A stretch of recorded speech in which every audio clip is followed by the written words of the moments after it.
Federation of private school India education ട്രസ്റ്റും ചണ്ഡീഗഡ് യൂണിവേഴ്സിറ്റിയും ചേർന്ന് നൽകുന്ന മികച്ച പ്രിൻസിപ്പലിനുള്ള ദേശീയ പുരസ്കാരം ലഭിക്കുന്ന Chalakudy Vyasa Vidyaniketan central school principal PG ദിലീപിന് സ്കൂളിൽ ആദരമൊരുക്കി.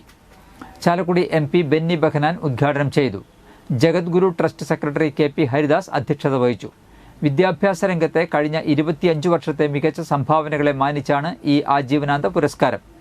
Jagadguru trust chairman G Padmanabhan, നഗരസഭാ ward councillor Lilly Jose, Jagadguru trust treasurer TN Raman, school രക്ഷാധികാരി N കുമാരൻ, ക്ഷേമസമിതി പ്രസിഡന്റ് AK ഗംഗാധരൻ, മാധ്യമപ്രവർത്തകൻ ലാലുമോൻ ചാലക്കുടി, മാതൃസമിതി president Shruthi Shaino, school staff secretary P Haima, school parliament executive അംഗം MP ദേവ്ശങ്കർ എന്നിവർ പ്രസംഗിച്ചു.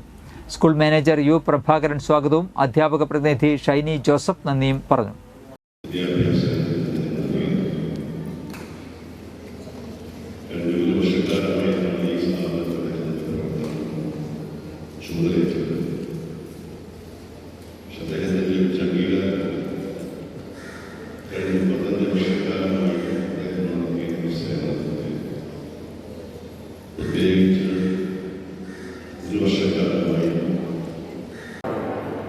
അത് അധ്യാപികയെ സംബന്ധിച്ച് വലിയ ബഹുമതിയാണ്.